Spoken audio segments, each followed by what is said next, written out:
Hi everyone. I just wanted to talk through some slides I have here. I always present this at the beginning of the course before we get into the first section. Again, you guys remember my story. I took calculus 3 times, failed it miserably the first time. It would have been so helpful for me had I been given maybe just an overview of what the class is all about, because it is so different from anything else you've studied. So here we go. We're going to tackle the question, what is Math 121, i.e. what is calculus? Okay, so if we could give just a simple definition or a really simple answer about what is calculus, it would be this: the study of change at any given moment. So we've studied change in the past. We studied, maybe like average velocity, that sort of thing might have come up in your algebra courses. Not given much attention, but it might have come up once in a while. And so that's certainly change, but we're going to take it to a whole other level. It's the study of change at a given moment. So I found this picture of a flower kind of, blossoming in the sun. And so you think, okay, as the flower is growing and it's opening up, each one of these snapshots shows you what's happening with the flower at any given moment. But we know that the flower is not sitting still. It is in motion, although ever so slowly. It is moving. Okay, so when we study the concepts and the tools we're going to develop, we're going to be able to answer questions that are, how fast is something moving at any given instant?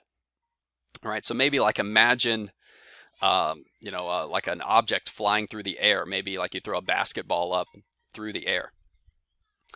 And so, in previous to calculus, the best we could do is maybe find like an average velocity. So you think, okay, I dropped the basketball from a certain height and it's falling towards the ground.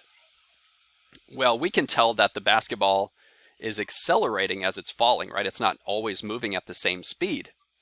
So, you could find an average velocity from the techniques we've had before, but now with calculus, we'll be able to say, hey, 2 seconds after you drop that basketball, how fast is it moving at that instant? Or maybe more interesting, how fast is the basketball moving at the moment it strikes the ground? Okay, moving on. Another way to answer the question, what is calculus? Is to say, actually, you know what? We say calculus when we're referring to the course. The course known as calculus is actually short for infinitesimal calculus, the study of the infinitely small. And I've got the number line, and it's like we're zooming in, or we got a magnifying glass on the 3, but then when we magnify around 3 on the number line, we see, oh, there's all these other numbers. And you can imagine if we were to magnify closer to the number 3, we'd see even more numbers and it would never stop. But we are getting we're getting smaller and smaller and on our way to infinitely small. So when we say we're studying calculus, we should really say we're studying infinitesimal calculus. And the truth is, as we develop our skills, and even in the first chapter, we're going to be talking about infinity a lot. We talk mostly about the infinitely small, but we do talk about the infinitely large as well. When calculus was being developed a few hundred years ago, it was really a task of people trying to wrap their heads around the idea of infinity, and the infinitely big and the infinitely small. And that was very, very difficult for people. And that is definitely one of the challenges of learning calculus, is trying to wrap your head around infinity. And maybe you can see how that relates to studying change at any given moment, right? Like how close to do 2 time periods need to be in order for us to call it an instantaneous moment, an instantaneous moment in time. And say, well, those 2 moments in time have to be infinitely close to one another, right? There can be no gap between one moment and the next. That's kind of what's happening with that flower. Okay, moving on. Enough about that. Maybe you're wondering, okay, this sounds interesting about calculus and infinity, but what is the usefulness of calculus? I mean, are we just doing this because we like to think about difficult things? Well, certainly not. It's incredibly practical, and the people who developed it had only applications in mind. It wasn't just this kind of like thought experiment happening. They wanted to solve useful questions. So I've listed a few here. Now, all of these usefulnesses there on the left, we're not going to go through all those in the course, but some of them will appear. To model and predict behavior of, and I'll just start with number one, objects in motion. Okay, that's going to be a big one for us. Those are kind of the easiest applications to grab onto. And on the right, I got this photo of some kids playing in a trampoline park.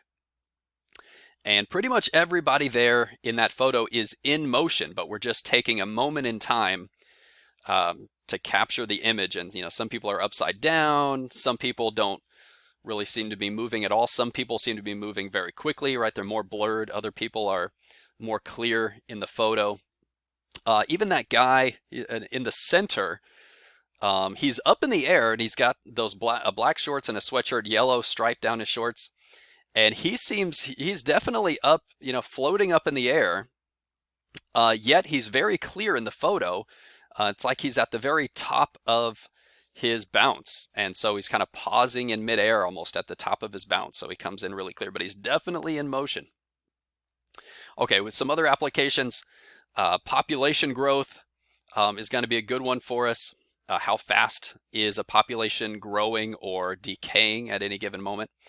Cooling and warming objects, kind of that's a physics application. The optimization of cost. That's a good one. We want to optimize maybe our profits. We're going to be able to do that with calculus. Chemical reactions, we got chemistry. We don't do any of that in this class, but maybe you're studying chemistry, maybe not. Roller coaster design is an engineering. Water flow, another like engineering application. And the last two are a little bit different. Distance traveled and volumes of curved shapes. Those are interesting. So those actually are a very different way of thinking about calculus that I'll explain as these slides continue. Okay, moving on. So what sort of examples might we see in the course, right? So eventually you might take other classes that require calculus, and they will, obviously speak to whatever that class is learning, whether it be a physics course or economics or whatever. But what might we see here? So this is kind of a cool, you could probably think of it as an engineering application. So it says, unpipeline, I've got a typo there. A pipeline is to be run from a source on the edge of a lake to a resort community on an island 5 miles offshore, as shown. So we've got our our lake right here and the shore, and then there's this island, there's a resort out there, and they need to run a pipeline, maybe for water, fresh water, or electricity, I don't know. Okay, so the question there at the bottom, if it costs 1.4 times as much to lay pipe underwater as it does on land, what distance x will minimize the total cost of the project? I'm thinking, okay, it's going to cost more money to lay this pipe under the water because, that just takes a lot more work. You can't just dig a hole and lay the pipe in it, right? And so we think, okay, well, if you think of the possibilities, one way they could lay the pipe is to lay this pipe straight across, perpendicular to the land, and then all the way back here to the power source, right? So they could lay that pipe straight in, minimizing the amount of time through the water, and then all the way down this. That's one way they could do it. Another way they could do it is just go for the shortest distance. So from the power source directly to this location on the island, through the water completely.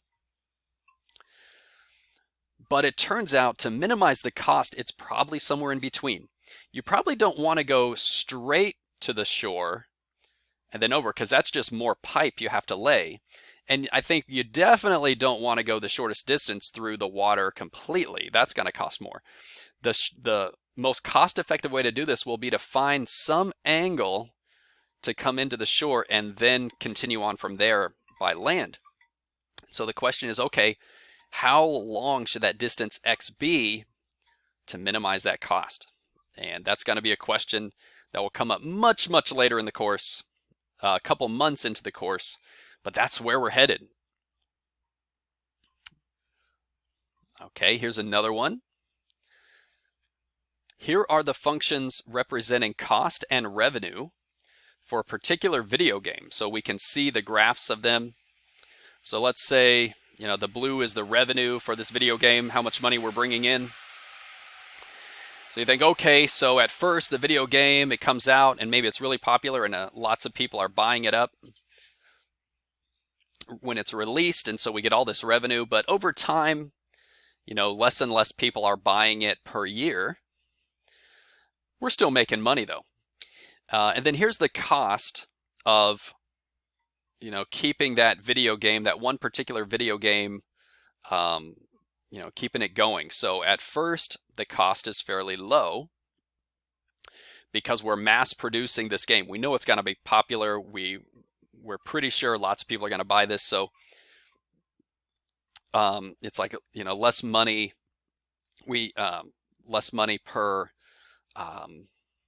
It's less of a hassle to get this thing released. Like lots of people want to sell it in their stores, right? That sort of thing. But over time, the cost might go up a little bit because, well, it's less and less popular of a game the older that it gets.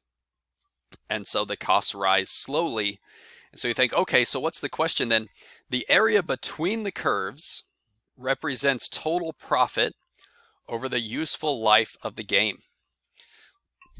Okay, so imagine, once these two curves intersect, we're not going to invest any more money into this video game if we're the video game company, right? If the cost starts to go higher than the amount of money we're bringing in, well, we're not going to invest anything more at that point. So think about just the area between the blue and the red, where the blue is on top, right here, this area. That turns out that area represents the total profit over the useful life ending right here at about 4 years, when it's no longer profitable. Now that's pretty interesting. An area represents a dollar amount, your profit. Okay, we're going to build up to that, and it turns out then the question is, find the exact value of that area. We're going to be able to find areas of this sort of thing before this class is over.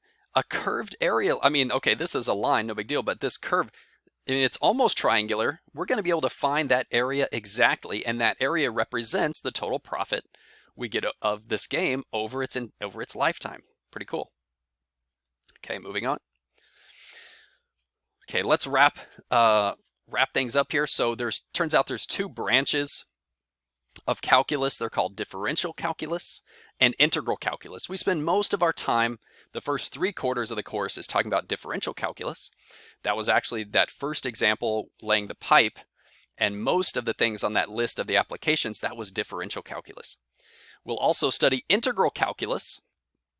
That's the last 1/4 of the class, and that was that second example with the curved area, and the last 2 examples from that big list a few slides back.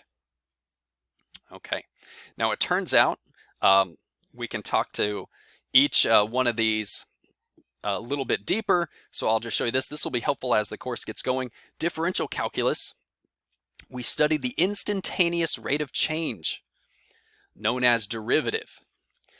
Instantaneous rate of change is a mouthful, so people wanted just one word to describe that, and they settled on the word derivative. You're going to hear the word derivative probably 1,000+ times before the course is over. Graphically, what is the derivative? It's the slope of a tangent line to the curve. So if we've got this curve f of x, we draw this red line, and it's a straight line moving in the same direction at that one moment on the curve. We call that the tangent line. And really, it's the slope of the tangent line that we're interested in. The slope of the tangent line is the instantaneous rate of change, which we refer to simply as the derivative. I think I'm going to have to pause here and do a part 2. My time's just about to run out. Look for part 2 in the next video.